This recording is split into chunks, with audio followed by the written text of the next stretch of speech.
Yeah, so we'll start with that more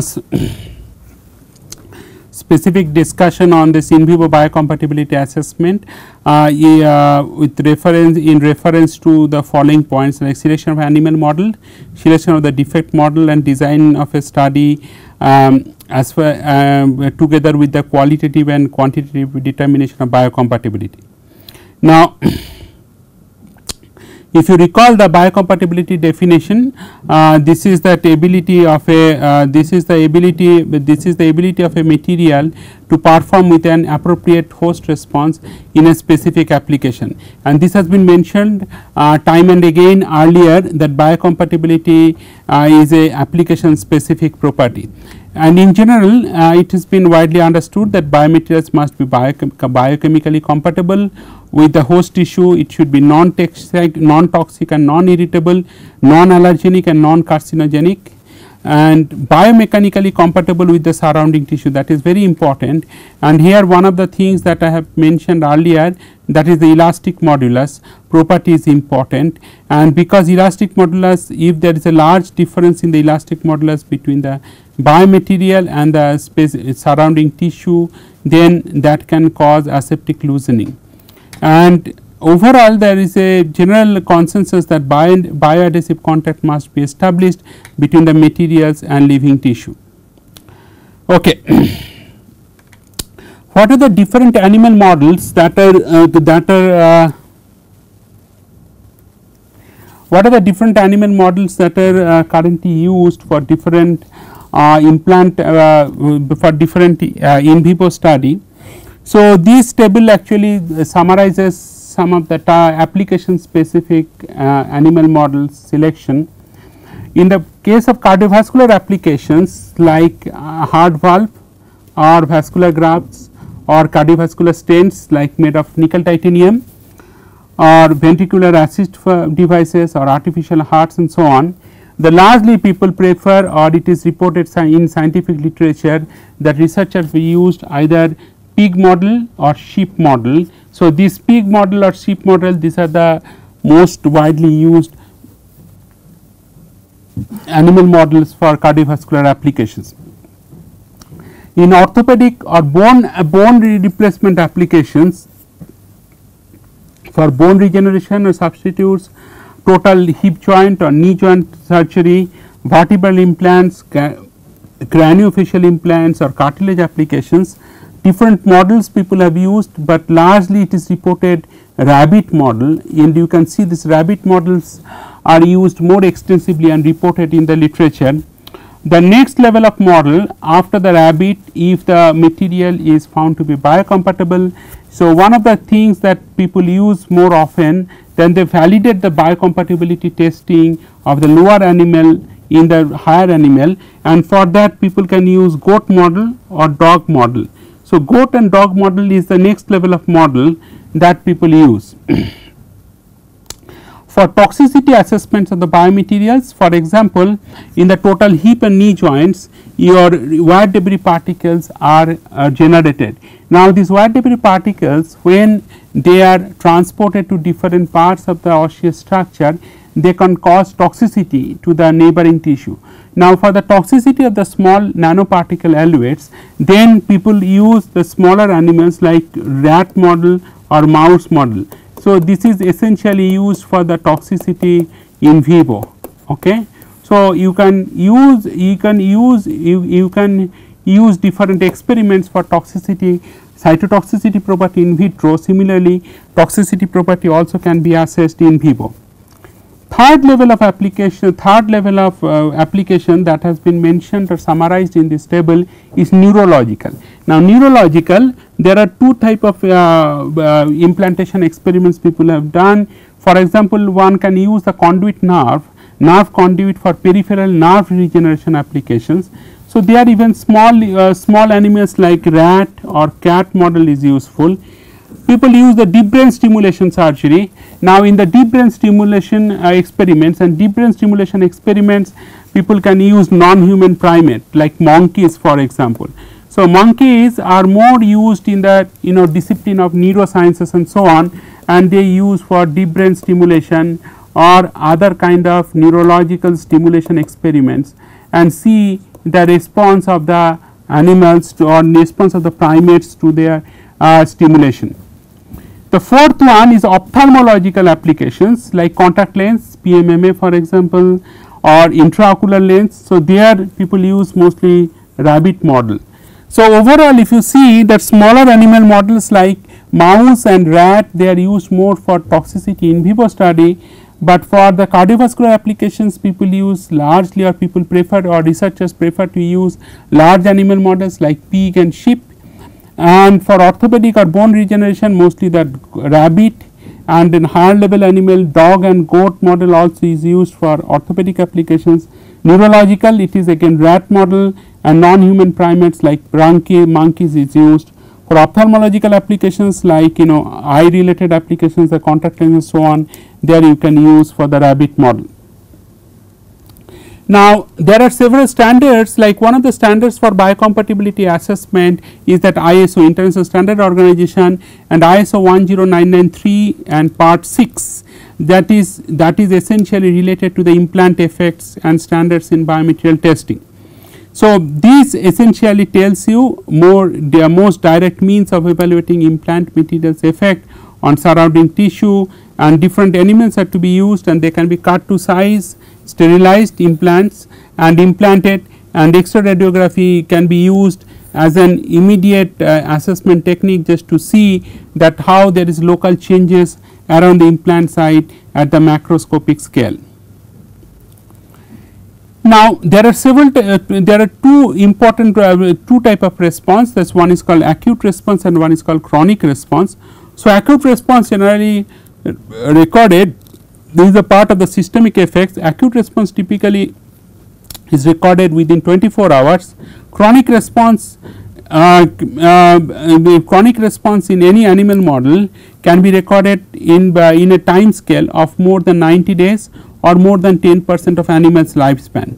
Subacute is typically observed within 14 to 28 days, that means 2 to 4 weeks, and subchronic it is up to 90 days, like 3 months time, or less than 10% of animal's lifespan. Okay. Now, there are two types of material or tissue interaction which are important. One interaction is to create an inert surface, not allowing the adsorption of proteins and adhesions of cells, thus preventing activation of the immune system. And then examples of these types of material or tissue interaction is that heads and cups of joint prosthesis, intraocular lenses, or blood contacting devices. So, in those cases they essentially the interaction with the host tissue essentially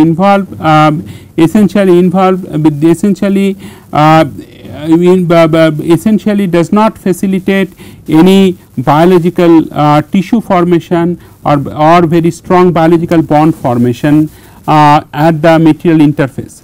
Another type of interaction, it is more general or advanced strategy that aims at creation of materials which promotes the attachment, migration, proliferation and differentiation, and long term viability and cell functioning in a controllable manner. And this is important for the bone regeneration purpose like bone implant and other tissue replacements. So, one of the popular example for that is 45S5 bioglass also.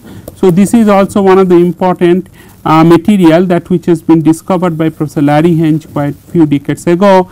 So, 45% silica, it has 45% silica, that is why S5, and there is certain ratio of phosphate P2O5 and Na2O also in this kind of glass materials. So, other things are important, that in terms of that animal selection is that why certain animals are preferred over lower order animals. Typically the one general principle that is observed in the preclinical testing is that if useful or if a small animal model can serve your purpose, you should necessarily use the small animal model, and one should necessarily use small animal model over a large animal model. That is number 1 point. Number 2 point is that if small animal model gives you satisfactory biocompatibility response, then one has to validate that similar biocompatibility response, or one has to validate the biocompatibility response of the same animal in the larger animal study. For example, if some animal when implanted in the rat model or mouse model gives good biocompatibility property, the next level of experiment should involve higher animal like rabbit or goat or sheep model before one can even think for that going for clinical trials in human patients. Second, the third consideration is that whenever you use certain animal model and you have to place certain material at certain anatomical location, how easy to access that particular organs in that specific animals, that needs to be considered as well. For example, if you want to use for cardiovascular applications, the first primary consideration should be whether how easily you can access that animal's heart, so that you can put some cardiac patch, or you can do during the surgery you can place some artificial heart valves in that particular animals. So, if the animal is a very small animal, then often it is very difficult to access that particular organ in that particular animal. So, that accessibility to that organ in questions or organ in terms of that particular specific application is also equally important. Fourth consideration, and perhaps more scientific consideration, is that how closely that animal bone structure, bone microstructure, bone macrostructure and bone properties or bone remodeling properties can match with that of that human system. For example, if you take some rabbit's femur, whether rabbit's femur, their load bearing capability, their bone remodeling properties, everything, whether how close it is close to that of that human femurs.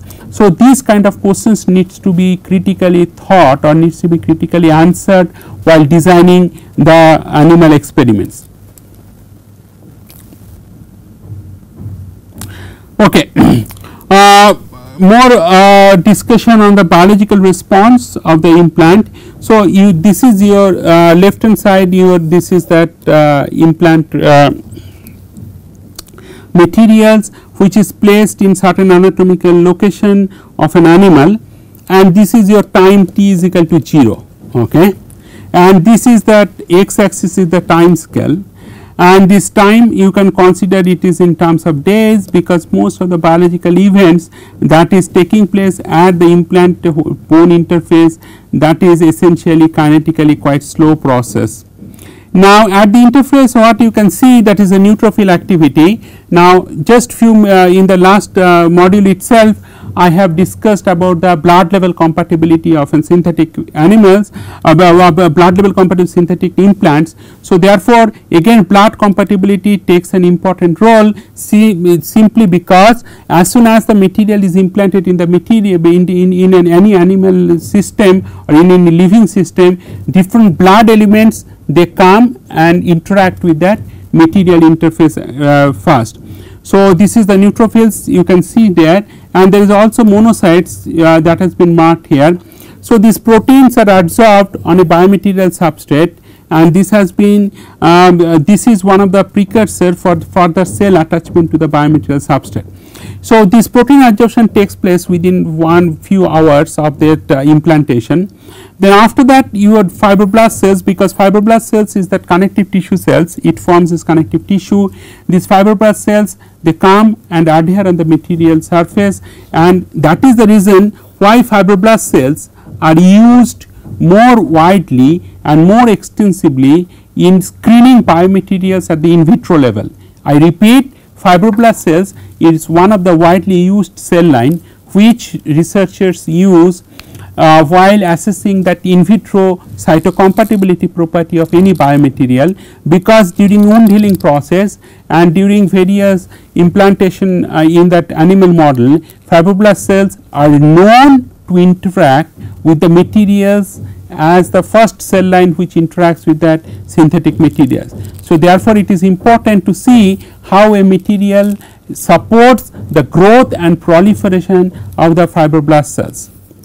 Okay, then comes the matrix deposition. Now, in the matrix deposition means once fibroblast cells, which you can see there is a very characteristic elongated kind of morphology or star shaped morphology, a mononucleate cell and then once fibroblast cells then adhere, then what happens? Then they also secrete some protein molecules and some biological macromolecules, and that will help to synthesize extracellular matrix. And this extracellular matrix, you can see essentially these collagen fibers and elastin, and these collagen fibers, they are dispersed in the matrix, and these collagen fibers provide kind of mechanical support to these or structural support to the fibroblast cells.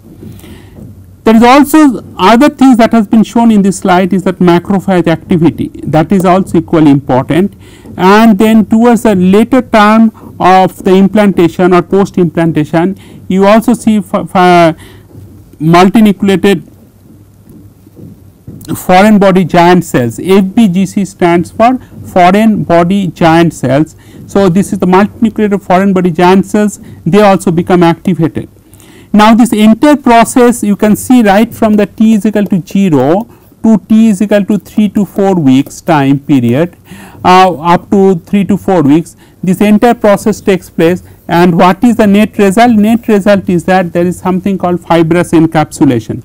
So, that means these all these biological components, this fibroblast, monocytes, extracellular matrix, neutrophils, they kind of make kind of a shielding around the biomaterial interface and at the biomaterial surface, and as a result this biomaterial itself, which is marked as a star, will not have any direct biological interaction with rest of the tissues or with rest of the components of the living system where it is implanted.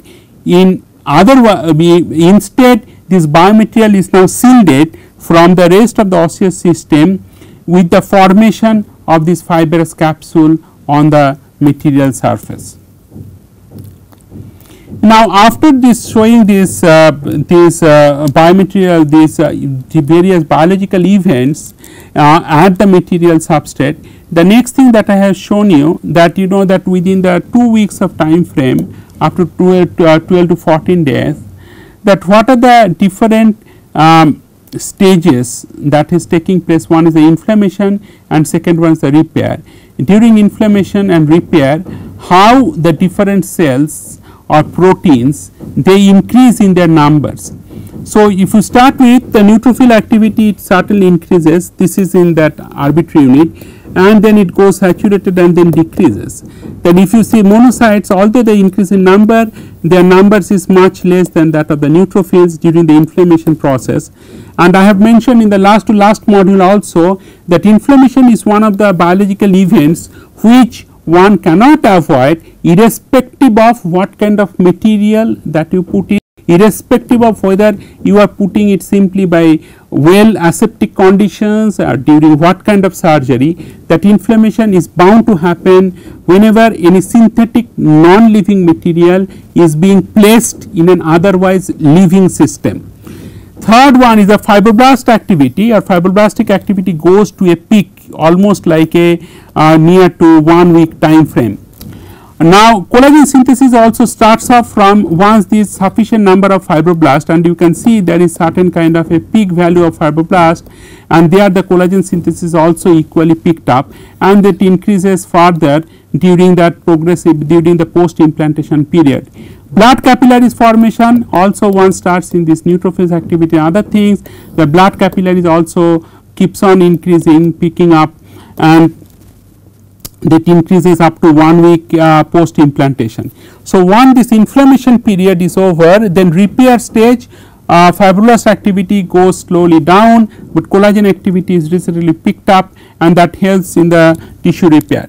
So, variation depends, this temporal variation of these different acute inflammatory response and repair response depends on the extent of injury created during implantation and the size, shape, topography, chemical and physical properties of the biomaterials.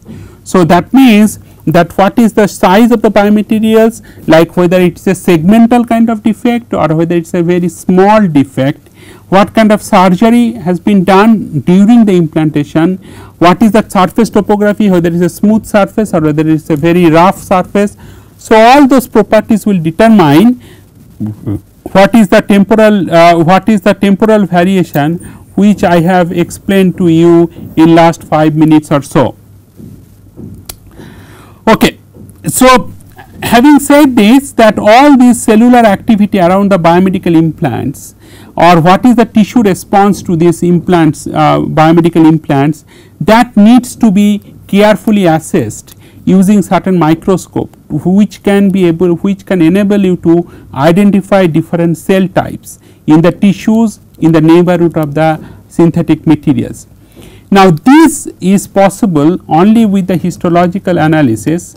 So, histology means that is you are trying to assess the structure of the tissues and the cells that contained in it.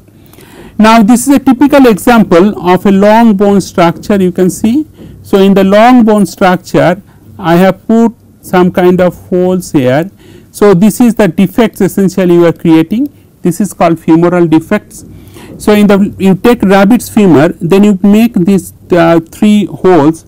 Now, typically the diameter of this hole is 2 millimeter, okay, according to the ISO standards. The length of the implant that you can put here is somewhere around 5 to 6 millimeter in length. Okay. This is the typical International Standard Organization specified guidelines for the in vivo biocompatibility in the rabbit model. Now, once you make it whole, insert it, and then you can do these experiments. You can close the wound, and then you can allow the rabbit to live for certain period of time, like 1 week, 4 weeks, and 12 weeks, and so on. Then after that, you can do series of dehydration in alcohol in the explants, what we call. This is implants. Then it is taken off. Then you do all the kind of chemical treatments. You embed it into a polymethyl methacrylate resin, then you embed it in bone, then you make the thin sections of the bone, and thin sections you can polish it in a diamond paste on a polishing wheel. Then after that you can stain the histology sections. Now, the staining can be done using different histological stains depending on what part of the tissue structure you want to reveal, or in other words, which cells in the tissues that you want to reveal. One of the staining agent that is quite commonly used is the Stevenel's blue staining, and then after that you can do optical microscopy observations. So, essentially first you take the explants, you fix it, you dehydrate, you clean it, then you embed it in polymethyl methacrylate, then you cut the sections, and then after that you do this staining and observations. Now, this is a typical histological stains, and these histological stains can be used depending on what kind of tissues that you want to see it. That one of the commonly used histological stain is hematoxylin and eosin, and second one is that Masson's trichrome stain. This is an alternative stain. Now, what are the things that you want to see more clearly? This is the blood vessels here, and this is also epithelium. You can clearly see the cytoplasm is stained pink in most of the cell type. This is a cytoplasm in the stain, and nuclei are stained purple, and this cartilage also is stained purple. In the Masson's trichrome staining of the same trachea, which you have seen here, the same things that we are trying to see here, muscle stains brown, and also in epithelium is stained green in this Masson's trichrome stain. Other things you can see is that collagen also, and collagen in cartilage and connective tissue is stained green. So, these two stains are more widely used. This is again one of the hematoxylin and eosin stained image in 40 times magnifications. This is taken from Color Atlas of Tissue Response to Biomaterials, which is written by Meera Mohanty and sub-reference group from Sri Chitta Institute of Medical Science and Technology. So, we have taken this section from their book, and then you can see that how this inflammatory response, that is which is a normal physiological reaction of a vascularized living tissue to trauma, and essentially it facilitates the invasion of the foreign substance. And you can see that what are the different cells that which are participating in this inflammatory response. The other thing is equally important to understand is the foreign body response. So, this foreign body response is indicated by the presence of what I have told you before, foreign body giant cells. This foreign body giant cells is essentially multinucleated cells and components of the granulation tissue like macrophages, like fibroblasts, or capillaries in varying amount. So, macrophages, fibroblast means that is the connective tissue cells which and blood capillaries in varying amounts also should be present. And these entire things again you can study from the tissue sections, and tissue sections needs to be stained by hematoxylin and eosin, this is the staining agent. Now, if you are from material science background, this staining can be better realized as equivalent to etchant what people use in the microscopy sample preparation for material science. So, etchant is a chemical etchant. For examples, if you use titanium material or titanium 6 aluminum 4 vanadium material, this material once you need to try to find out that what is the grain size of the material, you use certain reagents called Kroll's reagent. So, let me not get into more details in the what is the composition of the Kroll's reagent and all, but for the time being you realize that Kroll's reagent is a chemical solution. This chemical solution etch the material, and differential etching at the grain boundary region and around the grain will make you distinguish the grain boundaries from the rest of the material surfaces. So, essentially you can see very nicely hexagonal grains or whatever shape of the grains that you can find in the material, and this grain boundary region is etched differently than rest of the grain bodies by whatever reagents you are using. Now, taking these concept back to that kind of histological analysis, you can see that whether you are using hematoxylin eosin or Mason's trichome, this is also certain reagents, and that kind of helps you to identify different tissue components here. Now, tissue components are certainly very different type of structures altogether from a general material, whether it is a titanium, copper or stainless steel or so on. So, compared to that, it is a material, you do not see grain structure like this. However, you do see different kind of cells which have a different morphology in the tissue, and these particular reagents help to distinguish the different cells which are contained or different cellular features which are contained in their tissue structure. Okay. So, I hope I have been able to kind of make you understand that the use of different staining agents in the histology sections and different cellular morphology, they would appear in different features, and that will help you to understand that what kind of cellular activity is there in that particular tissue response. The final stage of the foreign body response and the healing process is the development of fibrous encapsulation, and this fibrous encapsulation process, I think I have spent sufficient time in this particular slide to explain you what it meant by fibrous encapsulation and what are the events that finally lead to the to this particular final biological event leading to fibrous encapsulation. Now, this fibrous encapsulation also involves, you know, that activity towards the end stage of the fibrous encapsulation is the foreign body giant cells, and that has been mentioned here that fibrosis and fibrous encapsulation, this is two separate processes. One is the replacement of tissue by parenchymal cells of the same type, and second one is the replacement by connective tissue that constitute the fibrous capsule itself. So, these independent processes, they are controlled by the growth capacity of the cells and tissue receiving the implant and the persistence of the tissue framework, and also to some extent on the degree of injury. Now, this has been mentioned before that depending on what is the kind of surgery that you are using, depending on how severely that wound has taken place when you are putting the material into it, this fibrosis and fibrous encapsulation process taken place in different extent. So, this is again last example, this is again hematoxylin and eosin stained image, which is again taken from Meera Mohanty's book on the color atlas of tissue response to biomaterials, and you can see this tissue response, you can see that here how different cells are well aligned in this, this is the sections and on which you have used the stains, and this fibrosis encapsulation can be confirmed from histological analysis itself. So, I think I would stop now, and so next I will continue very briefly on this tissue response again, and after that we will go to the different topics as part of this course.